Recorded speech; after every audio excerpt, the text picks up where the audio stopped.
복음하게 되어지면 로마서는 진리의 복음이다 이렇게 규정을 한다라고 말씀을 드렸습니다.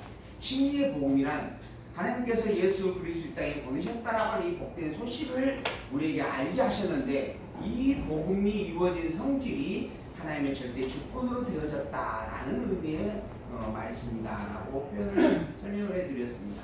그래서 복음이라고 하는 것이 곧 예수가 그리스도로 이 땅에 오셨음을 알리는 소식이 어떠한 방식을 통하여 이루어졌는가? 인간의 의지와 노력으로 말미암아 되어지는 것이 아니라 인간이 열심을 내서 자기의 죄를 멀리하고 선을 행함으로 말미암아 이루어진 성질이 아니라 인간은 그저 죄의 덩어리였을 뿐이요 그러한 죄의 덩어리였던 인간에게 하나님이 일방적으로 내려오셔서 은혜를 베풀어 주셨다라고 하는 겁니다. 그게 복음이다라고 하는 것입니다. 그래서 복음의 성격에 대한 내용을 분명히 밝혀주는 말씀. 이 복음은 오직 하나님의 절대 주권으로 말미암아 주신 은혜의 선물이다. 왜 그러면 하나님께서 이러한 절대 주권으로 은혜의 선물을 우리에게 주시는 것인가? 무엇 때문에 하나님이 일방적으로 당신의 모든 능력을 포함하여 모든 능력을 다하여서 은혜의 선물로 이 복된 선지를 우리에게 주시는 것인가? 그 이유를 우리가 이제 찾아가 보아야만 합니다.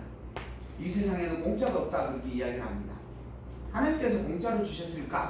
분명 의미와 목적이 있을 거라고 하는 것이죠. 하나님께서 주신 이 섭리가 거저 주신 섭리다라고 하는 겁니다. 그러나 거저 주신 섭리에 담겨져 있는 분명한 목적은 자명하게 성경은 선포하고 있습니다.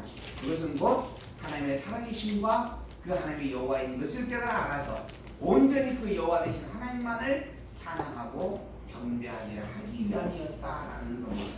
이게 거저 은혜로 복음을 주기까지 한 축복의 성질이었다라고 하는 것입니다.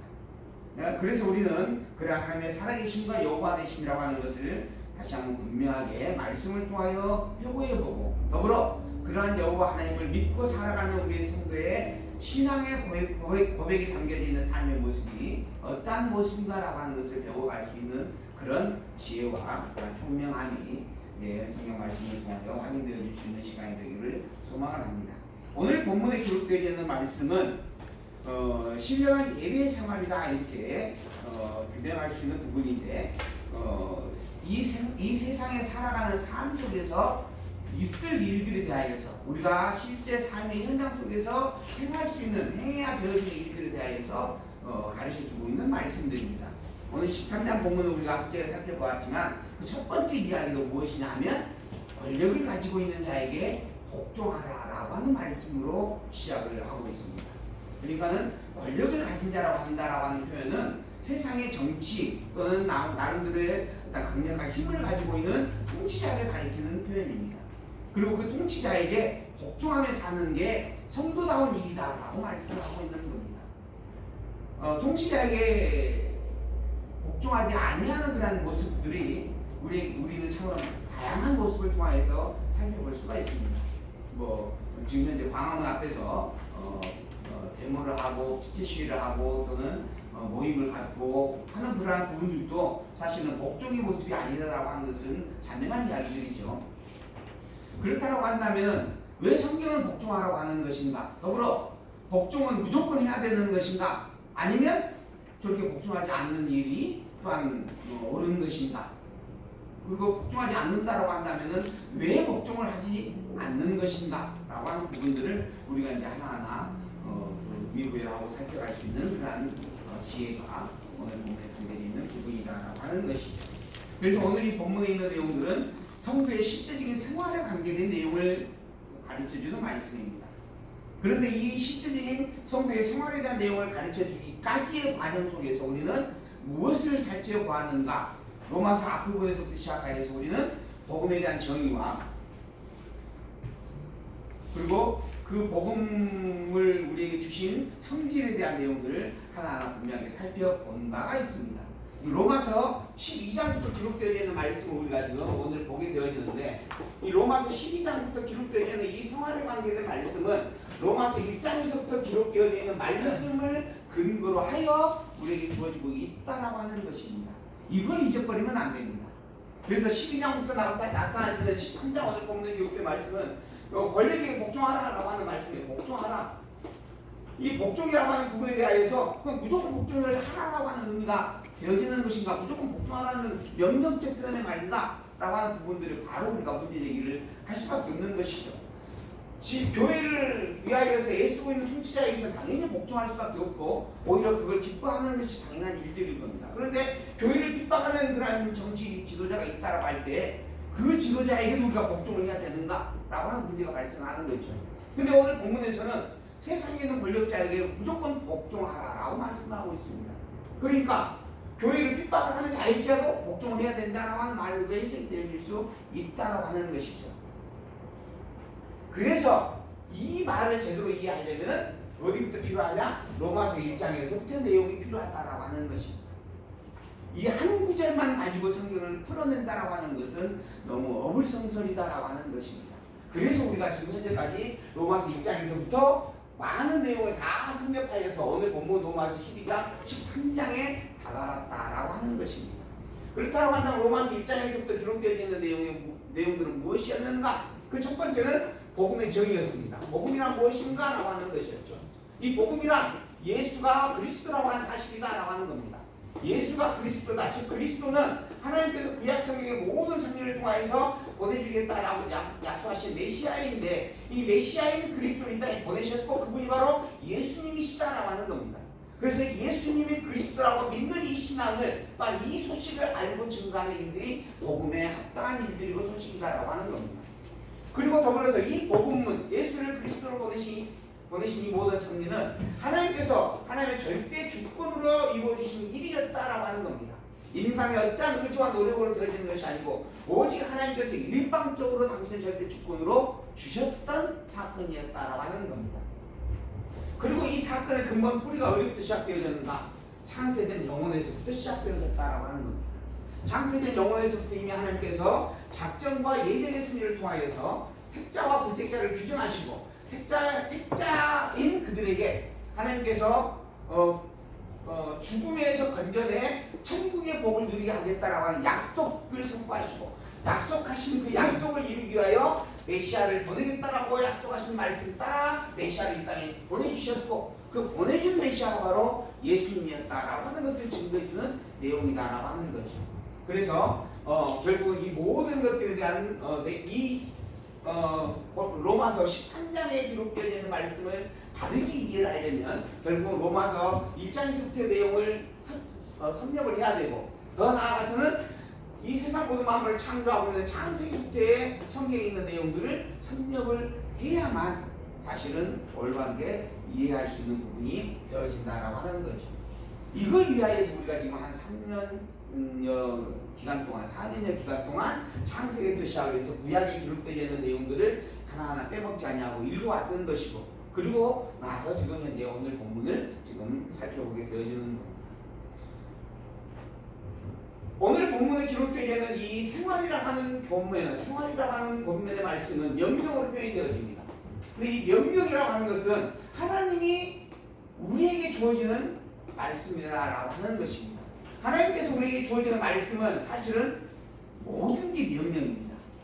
그것이 우리가 표현할 수 있는 언어적 표현의 방식을 통하여서 어떤 것은 그런 수리적인 표현으로 이루어지기도 하고 어떤 것은 강권적인 표현으로 이루어지기도 하는 부분으로 구별되어질 수 있는 내용이 있을 뿐이지 실제 하나님께서 우리에게 선포하시는 모든 말씀은 하나님의 절대적 선포일 뿐이고 우리는 절대적 수납이 이루어질 수밖에 없는 일들의 말씀입니다.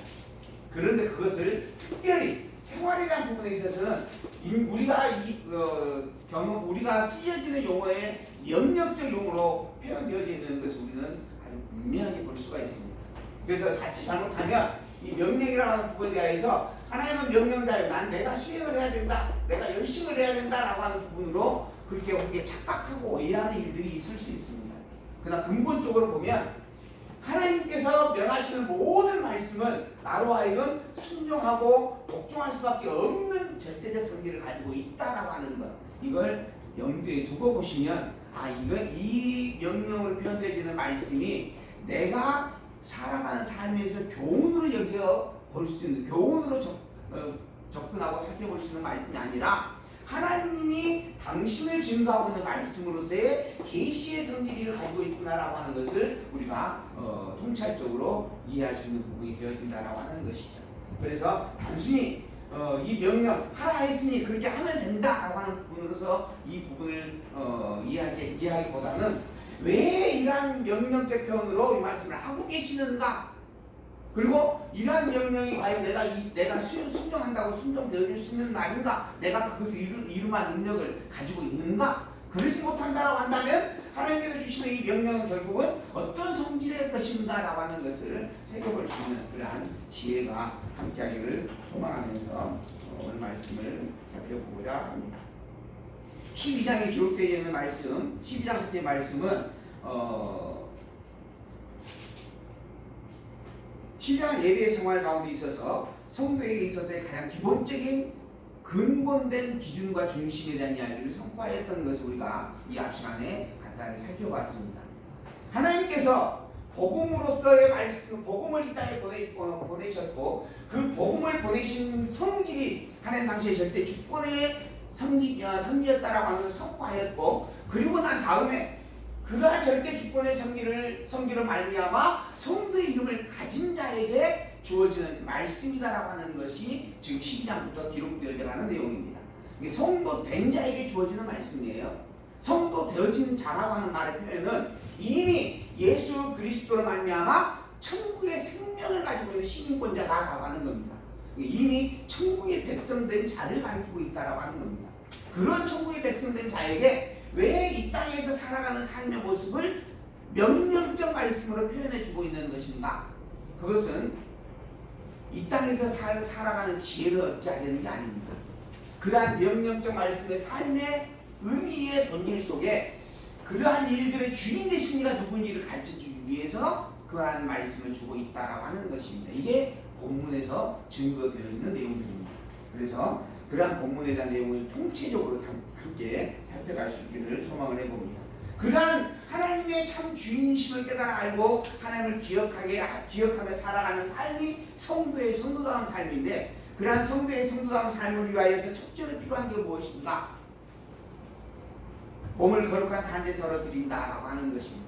그것이 하나님께서 기뻐하시는 합당한 예배다라고 하는 거죠. 성도라고 하는 것은 하나님을 섬기는 자다라고 하는 것입니다. 그게 성도다라고 명하여 주는 거죠. 그러면서 그렇다라고 한다면 하나님을 섬기는 삶의 출발은 무엇으로 시작되어지는 것인가? 이 세대를 본받지 말고 하나님의 뜻을 분별하는 것이다 라고 하는 겁니다. 세상의 것으로 지혜를 삼는 게 아니라, 세상의 것을 삶의 표준으로 삼는 게 아니라 오직 하나님의 뜻을 살피고 그 뜻을 중심에 놓고 살아가는 것, 이게 성도가 살아가는, 성도답게 살 수 있는 지혜의 출발점이다라고 하는 것입니다. 그게 12장 2절에서 기록되어 있었던 말씀입니다. 이 세대를 본받지 말고 오직 하나님의 뜻을 분별하라 라고 하는 것이죠. 그리고 또 하나 있다면 나누어 주신 그 믿음의 분량대로 지혜롭게 생각하라 하는 겁니다. 나누어 주신 믿음의 분량, 성도라고 하는 것은 이미 그리스도의 생명을 가진 자입니다. 그리스도의 생명을 가진과 동시에 이미 그리스도의 몸의 지체의 일부가 되어지는 거죠. 지체라고 하는 부분은 그 각각의 쓰임새에 합당한 은사와 요소가 있습니다. 그러니까 이미 성도란 하나님께서 그 성도 되어지게 하는 순간부터 그리스도의 지체에 합당한 직분의 은사와 분량을 주셨다라고 하는 겁니다. 그래서 모든 성도는 그런 은사를 가진 자이고 그 분량, 믿음의 분량을 가지고 있는 자들이다라고 하는 것이죠. 그게 가장 각색의 모양새가 있고 분량들의 차이가 있지만은 어떤 존재든 성도 된 자는 이미 그리스도의 몸된 지체의 한 조각이다라고 하는 겁니다. 그러므로 말미암아 그 나누어 주신 믿음의 분량, 가지고 있는 분량을 기억하고 그 분량을 따라서 지혜롭게 생각하며 살피라라고 하는 말씀을 하고 있는 겁니다. 내가 살아가는 그 일이 나로서 사는 게 아니고 이제는 그리스도의 몸의 지체로서 살아가는 일이다. 그리스도의 몸의 지체라고 하는 부분은 머리인 그리스도와 온전히 한 몸을 이루어서 그 원활한 작용을 이루게 하는 역할을 감당하는 것입니다. 그런 일을 위하여 지혜롭게 생각하고 그 직분을 감당해 가는 것이 성도의 아름다운 모습이다. 그렇다고 한다면 먼저 해야 될 것은 또 무엇인가? 머리된 그리스도의 뜻을 알아가는 일입니다. 머리된 그리스도의 생각을 몸으로 익혀가는 것이다라고 하는 것이죠. 그걸 위하여서 하나님의 선한 뜻을 분별하고 그 선한 뜻에 합당함으로 말미암아 그리스도 예수의 그 믿음의 분량을 닮아가는 그 일이 성도의 신앙생활에 있어서 참으로 중요하다라고 하는 것이죠. 그걸 위하여 몸의 각 지체마다 받은 직분의 은사대로 행하라라고 당부를 하는 겁니다. 첫 번째 꼽는 것은 성도란 이미 하나님의 사람이다 라고 하는 겁니다. 하나님의 사람이기 때문에 그 주인 되신 하나님의 선한 뜻이 무엇인지를 살피는 게 가장 중요하다라고 하는 겁니다. 그 주인 되신 하나님의 선한 뜻이 무엇인가? 주인 되신 하나님께서 가장 분명하게 말씀하고 밝혀주신 선함의 뜻이 무엇인가? 그것은 바로 예수가 그리스도임을 믿는 것입니다. 그게 하나님의 일이라 분명히 말씀하였죠. 예수를 그리스도로 보내신 그분이 여호와라고 하는 것을 깨달아 아는 것입니다. 이게 하나님의 선한 뜻을 알아가는 선한 뜻에 가장 합당한 믿음의 고백입니다. 그래서 예수를 그리스도로 믿지 아니하는 자들과는 사실 우리는 상종할 수 없는 자들입니다. 근본적으로 예수를 그리스도로 믿는 믿음의 그 고백이 성도의 가장 기본적 출발점이다라고 하는 것 우리가 분명하게 확인해 볼 수 있는 그런 말씀들입니다. 그런 성도로서 이제 그러면 믿지 않는 자와의 관계는 어떻게 이루어가야 할 것인가, 이걸 말씀하고 있는 이제 13장부터 기록되어 있는 말씀으로 이렇게 우리가 살펴볼 수 있는 부분들입니다. 13장에 기록되어 있는 말씀을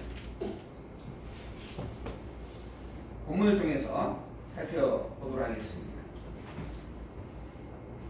먼저 첫 번째, 각 사람을 위에 있는 권세들에게 굴복하라라고 이야기합니다. 각 사람은 모든 성도를 가리키는 거예요. 성도 너희들은 위에 있는 권세자들에게 굴복하라라고 하는 것입니다. 왜 그런가? 그 권세가 하나님께로 났기 때문이다라고 하는 것입니다. 하나님으로부터 나지 아니하는 권세는 없다라고 하는 것이에요. 선한 통치자든 또는 악한 통치자든 하나님께서 그를 세웠다라고 하는 것입니다.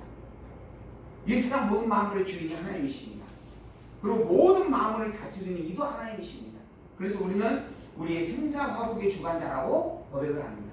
근데 나의 생사화복의 주관자뿐만 아니라 믿지 않는 자의 생사화복도 주관하시는 분이 하나님이십니다. 모든 만물을 창조하신 이가 하나님이요, 그래서 모든 만물의 주인은 하나님밖에 없다라고 하는 것이죠. 그 하나님에 의해서 권세자가 세워졌다라고 하는 겁니다. 하나님이 그 권세를 세워놓았다라고 하는 것입니다. 이 세상을 이 세상의 역사를 정리해 보면 우리는 가장 이제 큰 제국의 역사로서 아시리아를 꼽을 수가 있습니다. 그다음에 아수르가 멸망하고 난 다음에 바벨론이 등장했죠. 그리고 난 다음에 바벨론이 멸망하여서 파사 제국이 등장을 합니다. 이게 페르시아예요. 그리고 난 다음에 파사 제국이 등장하고 난 다음에 그리스 헬라 시대가 헬라 문화가 등장을 하고, 그리고 난 다음에 로마 제국이 등장을 하게 되어집니다. 그리고 이 로마 제국 때 하나님께서 이 땅에 보내신 그리스도로 오신 예수님이 십자가에 못 박혀 죽임을 당하였습니다. 예수 그리스도는 하나님의 아들이십니다. 하나님의 권능을 가지고 그 권능에 확증된 증거들까지 직접 행하였던 수많은 표적을 행하였던 분이었습니다. 그런데 그런 예수님이 로마 시대에 사람들에게 붙잡혀 가서 십자가에 매달려 죽었다라고 하는 것이에요. 속된 말을 하면 하나님의 아들을 인간이 짓밟고 죽였다라고 하는 것입니다. 어떻게 이러한 일이 있을 수 있는가? 과연 하나님이 살아계신다라고 하면 이러한 일이 어떻게 있을 수 있느냐? 당신의 아들이 죽는데 내버려둔 부모가 어떻게 부모를 할 수 있느냐라고, 그래서 어떤 이들은 비아냥거리기도 합니다. 그런데 실제로 역사 그러한 일들이 있었음을 우리는 분명히 합니다. 더불어 이러한 모든 일들을 누가 하셨는가? 누가 했어요? 하나님이 하셨다라고 하는 겁니다. 어떻게 하나님 당신의 아들을 사람의 손에 죽게 할 수가 있느냐? 그게 어떤 이들은 또 그렇게 이야기할 수가 있죠. 근데 그 일을 하신 이가 하나님이십니다. 왜 그랬어요? 왜 그랬어요? 왜 하나님이 당신의 아들을 사람 손에 죽게 하셨느냐라고 하는 거예요. 그것을 하나님이 했다라고 우리가 과연 인정할 수 있느냐라고 하는 것이죠. 성경은 분명히 하나님께서 하셨다라고 말하고 있습니다. 이러한 권세자도 누가 세웠어요? 하나님이 세웠다라고 지금 말하고 있잖아요. 이스라엘 백성들이 애굽에서 400년 종사를 합니다. 하나님의 선민으로 택함받은 자들입니다. 그런데 그러한 선민이 하나님의 백성이 이방인 애굽 사람에게 무려 400년 동안 짓밟힘을 당하면서 먹고 마시는 일에 자유롭지 못한 상태에서 종로를 했다라고 하는 겁니다. 그것도 억울한 일입니다. 근데 그곳에서 이제 때가 되어서 나오려고 하는데 애굽 왕 바로가 놓아주지 않습니다. 끝없는 하나님의 책망과 징계가 있었음에도 불구하고 마지막 10번째 생명을 죽이는 재앙이 있기까지 이스라엘 백성을 놓아주지 않습니다. 어떻게 그럴 수 있는가? 하나님이 살아계신다 한다면 어떻게 그런 일이 있을 수 있는가? 하나님의 힘이 없거나 능력이 없기 때문에 가능한 일일 겁니다. 하나님의 능력자라고 한다면 있을 수 없는 일이다라고 하는 것이죠. 그런데 성경은 뭐라 그래요? 그 바로의 마음을 강팍하게 하신 이가 하나님 당신이다. 그랬습니다. 그럼 왜 그러한 일들을 행하게 하셨는가? 그 일로 말미암아 이스라엘 백성들은 얼마나 많은 마음의 아픔과 고난과 고통을 당해야만 했는지 우리가 상상해 볼 수 있잖아요. 근데 왜 그러한 일들을 하나님은 있게 하셨는가? 왜 그랬을까요? 하나님의 살아계심과 그 하나님의 여호와인 것을 알게 하기 위한 것이었다라고 하는 겁니다. 이스라엘 백성들에게는 너희들이 이렇게 되어진 모든 일들이 너희의 계획과 뜻대로 되는 것이 아니요 내가 정한 대로 되어진 일이다라고 하는 것을 확증짓게 하는 것입니다. 그래서 400년 만에 그들을 끄집어내는 것이요 또한 그들을 애굽에서 끄집어낼 때에도 오직 하나님 당신의 능력으로만 되어지는 것임을 확증짓게 하려고 그들의 작은 힘이라도 보탬이 되지 않게끔 하려고 오직 하나님의 절대 주권으로만 되어진 이름을 깨달아 알게 하려고 그 일을 행하셨다라고 하는 겁니다. 그리고 마지막에 사람의 그 큰 왕 장자의 피를 흘리게 하는 피의 제물을 받으심으로 말미암아 그를 놓아주셨다라고 하는 거예요. 왜? 너희들을 죄에서 건져낸 자가 너희의 모든 죄를 대신 짊어지고 죽어야 할 자이기 때문이다라고 하는 것을 보여주기 위한 섭리였다라고 하는 겁니다. 곧 그리스도 예수를 보여주기 위하여 10번째 재앙까지 있도록 섭리하신 일이었다라고 하는 거예요. 그 악한 권세자도 세우신 이가 하나님입니다. 그러면 그 악한 권세자에게 순종해야 되는가 안 되는가? 순종하라 하는 것입니다. 왜 순종해야 되는가? 그 권세를 세우신 이가 하나님이기 때문이요. 그 권세를 세우고 그 모든 섭리를 주관하여 이루어 가시는 이도 하나님이기 때문이요. 더불어 이 모든 것들을 다 이미 정해 놓으시고 이루어 가시는 이 또한 하나님이기 때문이다라고 하는 겁니다. 그러므로 순종하고 복종함이 마땅하다라고 하는 겁니다. 그러나 중요한 것은 두 번째 문제예요. 그런 권세자에게 무조건 절대적으로 복종해야 되는가? 애굽의 왕은 애굽 왕 바로는 이스라엘 백성들을 놓아주지 않으려고 합니다. 근데 이스라엘 백성들은 애굽에서 나오려고 해요. 이게 복종이 아니에요. 복종이 아닙니다. 왜 그런데 그렇게 했을까요? 왜 이스라엘 백성을 계속 애굽에서 나오려고 하는 걸까요? 그 주인이 애굽 왕 바로가 아니라 하나님이기 때문에 그런 겁니다. 그러니까 이스라엘 백성들에게 있어서의 참된 주인은 하나님이다라고 하는 것이에요. 애굽 왕 바로의 권력에 좌지우지 되어질 수 있는 존재가 아닌 것입니다. 그래서 그 권력을 두루하여 애굽 왕 바로를 섬기는 존재가 아니다라고 하는 거예요. 이미 이스라엘 백성들의 주인은 하나님밖에 없다라고 하는 것입니다. 그 하나님밖에 없다라고 하는 것을 이스라엘 백성들을 깨달아 알게 하기 위하여 이스라엘 백성들에게 섭리를 하셨던 일들이고 또한 더불어 애굽 왕 바로를 통하여서도 그걸 더욱 분명하게 드러내고 확증시켜 주었다라고 하는 것입니다. 그 말씀의 의미를 지금 사도 바울을 통해서 로마서에서 이야기를 해주는 거예요. 권세 있는 자에게 복종을 하는 것이 마땅하다. 그 권세는 하나님에게 의하여 세워진 일이기 때문이다. 그러므로 권세를 거스리는 자는 하나님의 명령을 거스리는 것과 같다. 즉 하나님을 불신하는 것과 같다는 거야. 하나님을 대적하는 것과 같다. 하나님이 그 일을 세우셨는데 그 일을 인정하지 않아요. 그럼 누구를 인정하지 않는 거예요? 하나님을 인정하지 않는 것과 같다는 겁니다. 그게 바울이 지금 말하고 있는 논리입니다. 그러니 당연히 권세자에게 복종하는 것이 하나님을 아는 자로서는 마땅한 일이다. 즉 성도된 자는 세상의 권세자에게 복종을 하는 것이 마땅하다 하는 것입니다. 하나님의 명령을 거스리는 자들은 심판을 스스로 취할 뿐이다 라고 하는 거죠. 하나님을 믿지 않는, 세상의 권세자를 부정하는 것 자체가 하나님을 믿지 않는 것과 같은 일이다라고 하는 의미의 말씀을 바울을 통해서 해주고 있는 것입니다. 더불어서 관원들은 선한 일에 대하여 두려움이 되지 않고 악한 일에 대하여 두려움이 되어지는 존재다. 하나님께서 관원들을 세우신 이유가 있었다라고 하는 거예요. 하나님을 믿는 자로 세우든 믿지 않는 자를 세웠든 간에 관원으로 세운 이유가 있었어요. 그 이유는 무엇인가? 선한 일에 대하여 두려움이 되지 않고 악한 일에 대하여 두려움이 되게 하려고 그러는 것이다. 즉 악한 자들을 심판하는 권세자로 세워놓은 것이다 라고 이야기를 하는 겁니다. 그러니까는 하나님께서 원래 세상의 권세자를 세운 이유는 하나님의 백성을 통치하고 지배하게 하려는 섭리가 아니었다라고 하는 겁니다. 원래는 하나님을 믿지 않는 자들을 정죄하고 징계하고 심판하는 도구로 그들을 세워놓은 일이었다라고 하는 것이죠. 그러므로 내가 그 권세를 두려워하지 아니하려느냐, 선을 행하라, 그리하면 그에게 칭찬을 받으리라.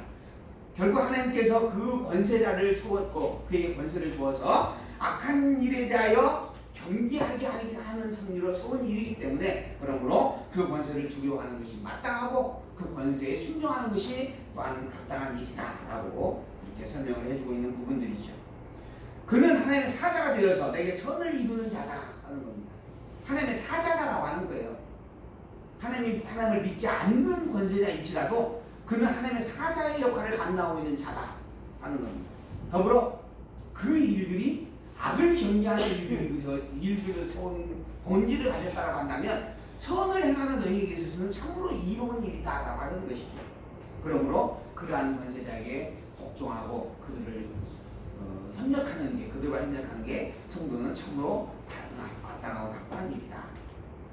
그러나 내가 악을 행하거든 두려워하라. 그가 공의의 칼을 가지지 아니하였으니 곧 하나님의 사자가 되어서 악을 행하는 자에게 진노하시기 위하여 보호하는 자다. 악을 행하는 일에 대해서는 철저히 경계하라라고 하는 거죠. 성도로서 선을 위하여 행할 것을 명하고, 더불어서 그 선의 영역 안에서 권세자를 보호하고 권세자와 순종으로 복종으로 함께하는 일이다라고 말씀을 하는 부분이죠. 바꿔 말하면 이제 권세자가 악을 경계하는 자로 세움을 받은 것이 본질인데, 악을 경계할 뿐만 아니라 오히려 선한 하나님의 백성들의 진리를 향한 일까지도 가로막는 대적자가 되어질 수도 있다라고 하는 것이죠. 그러면 어찌할 것인가? 이건 이미 본질을 벗어나진 일이 되어지는 겁니다. 그러므로 진리를 위한 싸움에서는 우리가 그에게 무조건 복종할 것이 아니요, 오히려 지켜내기 위하여 투쟁할 수 있다라고 하는 건데, 투쟁함이 마땅하다라고 하는 부분이죠. 그래서 이제 이 악이라고 하는 부분에 대한 칭호를 바울을 통하여 명확하게 규명을 해주고 있는 것입니다.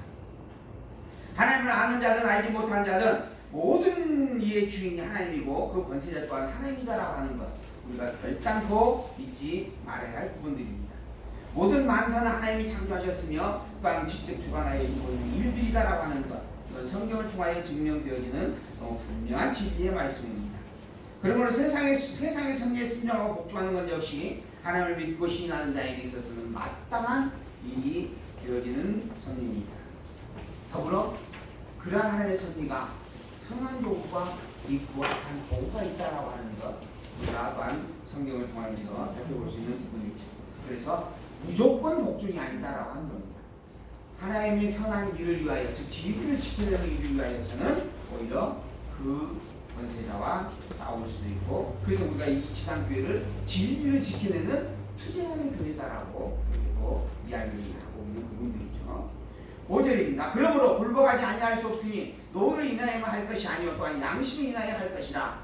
너희가 공세를 바치는 것도 이를 인하여 세금을 바치는 것, 이게 한 예다라고 하는 겁니다. 당연한 것이다. 하나님께서 세운 권세자에게 세금을 바치는 것, 그리고 세금을 바쳐서 그와 협력하는 것 역시 당연한 일이다. 저희가 하나님의 일꾼이 되어서 바로 이 일에 힘을 쓰고 있다라고 하는 거죠. 모든 자에게 줄 것을 주되 공세를 받을 자에게 공세를 바치고 국세 받을 자에게 국세를 바치고 두려워할 자를 두려워하고 존경할 자를 존경하는 것이 성도된 자의 지혜로운 일이다라고 하는 것입니다. 그러나 이 모든 것들의 중심은 무엇을 위한 것인가? 하나님이라고 하는 겁니다. 하나님.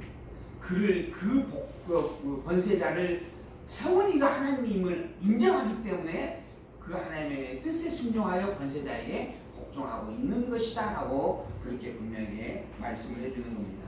결국 그 권세자가 그 하나님을 망각하고 하나님을 믿는 자를 대적하는 것은 이미 그 본질을 어그러지게 하였다라고 하는 부분도 우리가 분명하게 구별해 볼 수 있는 내용인 것이죠. 이어서 13장 8절 이웃에 대한 사랑이라는 말씀을 본명하고 있는 그런 내용이 기록되어져 갑니다. 이웃이라고 하는 부분에 대하여서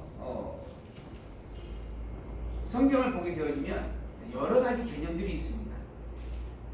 구약 성경에 대하여 구약 성경에 기록되어 있는 내용 속에서 이웃은 이스라엘 백성들의 범주 안에서 적용되어진 내용입니다.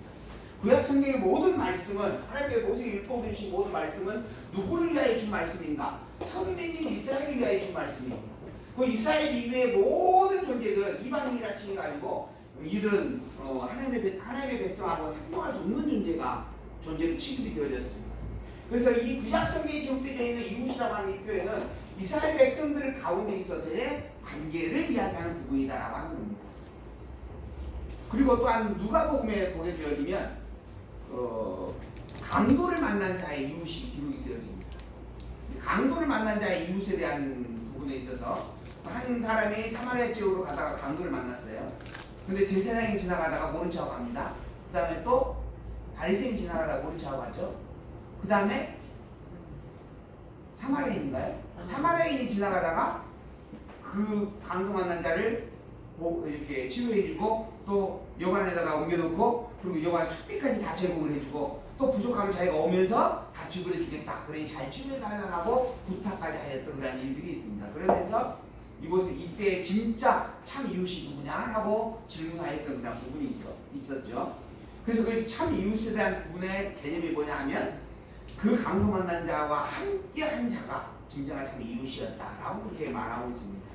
이 강도 만난 자가 누구냐 하면 나중에 십자가에 못 박혀 죽으실 그리스도 예수님입니다. 그 그리스도 예수를 외면하는 자들, 대제사장도 외면하고 바리새인들도 외면합니다. 그런데 뭇 백성들이 그 예수 그리스도를 부여잡고 통곡하고 울고 함께하게 되어지죠. 그리고 사도로서 부름받은 자들과 더불어 함께하는 교회가 증거되어지고 그렇게 설립되어지고 전파되어지는 그런 일들이 있습니다. 그 본문에서 즉 누가복음 그 본문에서 말하고 있는 이웃은 바로 예수 그리스도를 배척하지 아니하고 믿음의 고백으로 함께하는 자들, 그 이웃을 가리키는 겁니다. 그리고 오늘 이 본문에서 말하는 이웃은 택자와 부택자의 모든 관계를 적용하고 있는 대상으로 이야기를 하고 있는 부분들입니다. 그러니까 이 이웃이라고 하는 단어가 구약 성경에서 기록되어진 내용과 또한 복음서에 기록되어져 있는 그러한 어떤 비유 속에서 기록되어진 그러한 내용의 범주와 그리고 지금 로마서에서 지금 이 본문을 통해서 기록되어지고 있는 내용이 대상이 다르다고 하는 거예요.